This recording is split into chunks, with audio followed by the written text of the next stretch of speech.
Esna, hi. Hi Karuna.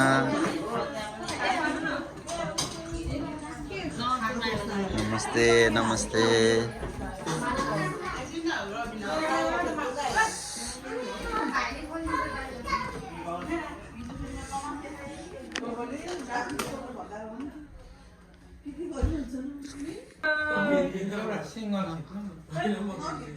खिर छ यता हाम्रो रोटी यता samosa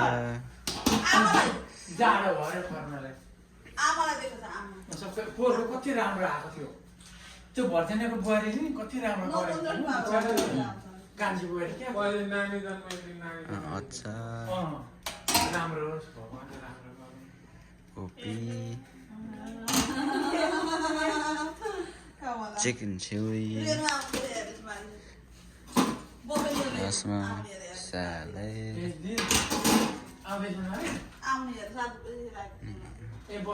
thank you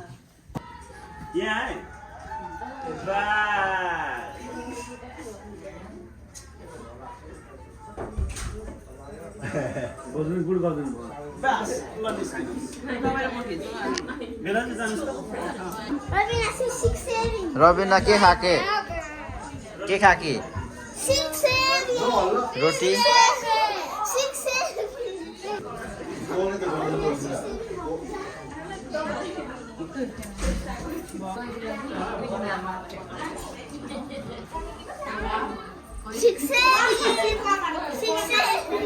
Don't say that.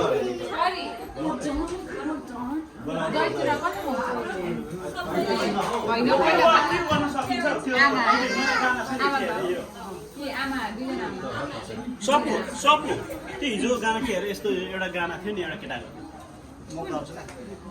ओ भाइ पनि गर्छन् त बिस्ट हो कि के भन्ने नेपाली केटाको आउँछ You know what I'm talking about? Oh, Sarah. Yes, now.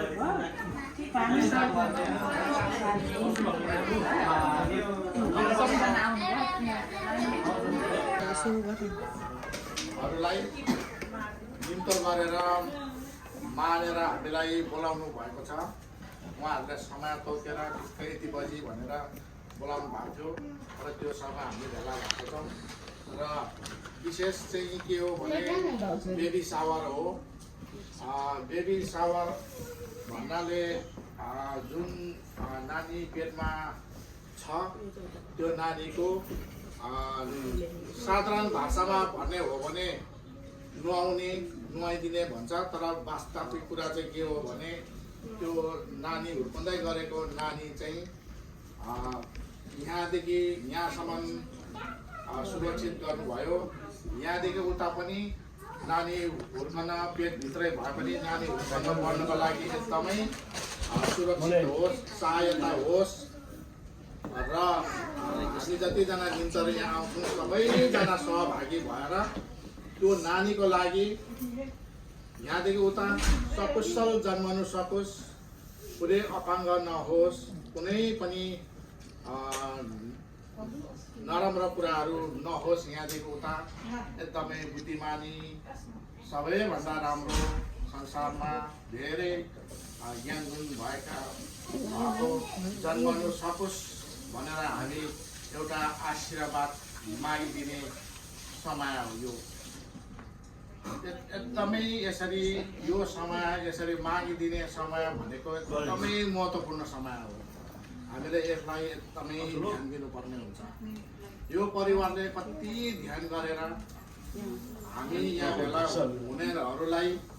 मिठो मसिनो बनाउनु भएको छ तयारी गर्नुभएको छ वास्तवमा त्यो एउटा प्रकारले त्यो राम्रो कुरा हो स्वागतको लागि र त्यो मात्रै होइन हामीले विशेष चाहिँ त्यो नानी सकुशल भविष्यमा जन्मनु सकोस् भनेर हामीले आशीर्वाद माग्छौँ र यो साना साना नानीहरू सबै हाम्रै नानीहरू हो यो नानीहरूले सिक्दै लानुपर्छ भविष्यमा हामी त हुर्काउँदै बढ्दै गयो हाम्रो लागि त भइगयो अब हाम्रो नानीहरूले नाति पनातिहरूले आउने हुर्काउँदै गर्ने जनहरूले संसारमा गुगलमा हेरेर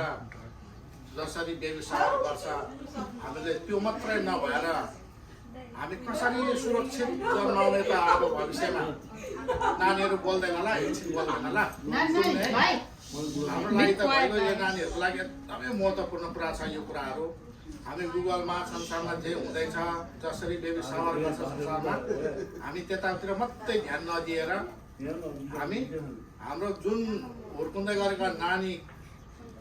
सकुशल असल जन्मनु सकोस् भनेर चाहिँ हामीले आशीर्वाद माग्ने चाहिँ एकदमै ठुलो कुरा हो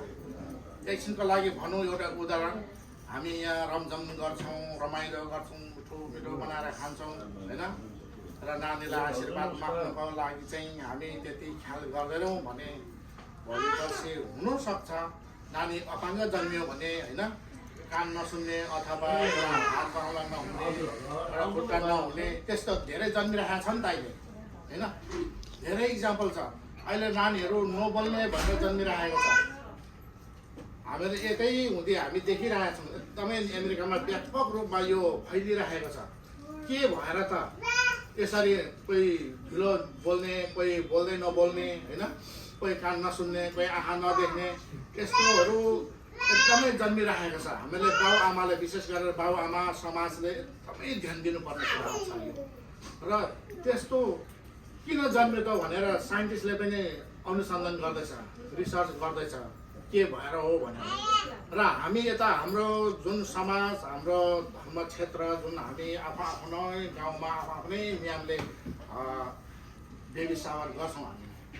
र त्यो बेबी सावरमा पनि हामीले यो कुरा ध्यान दिनुपर्छ कि आगामी दिनमा जुन जन्मिँदै गरेका नानीहरू अपाङ्गता नहोस् सकुशल होस् जसको नानी अपाङ्ग छ उसलाई मात्रै थाहा हुन्छ अपाङ्ग नानी भनेको कस्तो हो कति इम्पोर्टेन्ट हो भनेर यदि छैन भने त्यसको महत्त्व त्यति हुँदैन एकदमै ज्ञानी छ भने त्यसको महत्त्व अर्काको देखेर पनि गर्न सक्छ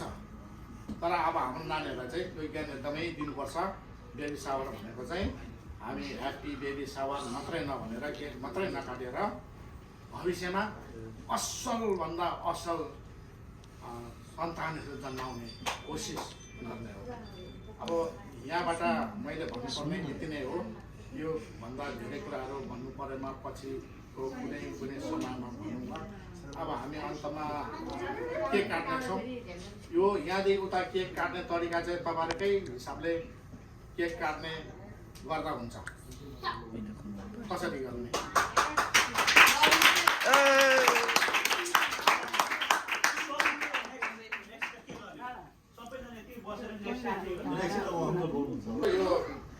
यो प्रार्थनाको दिशा पनि छ तपाईँहरूले आफ्नो स्वच्छ मनले स्वच्छ हृदयले तपाईँहरूले प्रार्थना गरिदिनु होला योभन्दा अगाडिको जुन जन्मेको नानी जन्मिँदाखेरि एकदमै कष्टसँगले जन्मेको थियो त्यसले गर्दाखेरि अब फेरि जन्मिने नानी पनि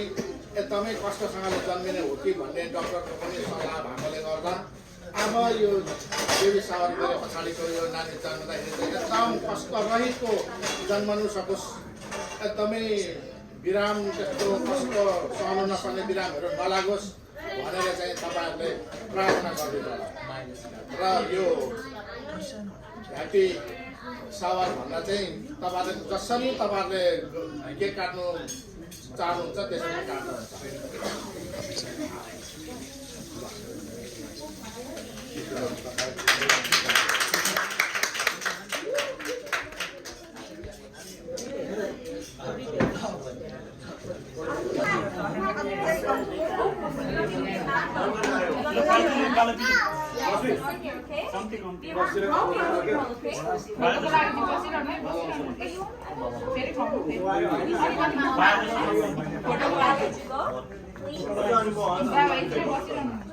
भेट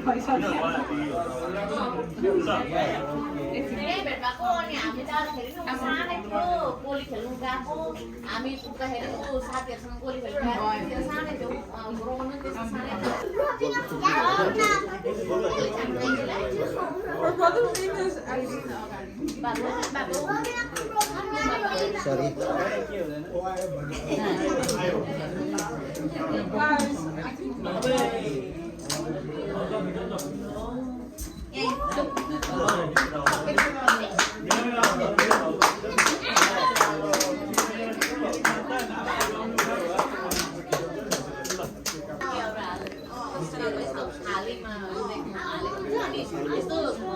कोइडानलाई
फोटो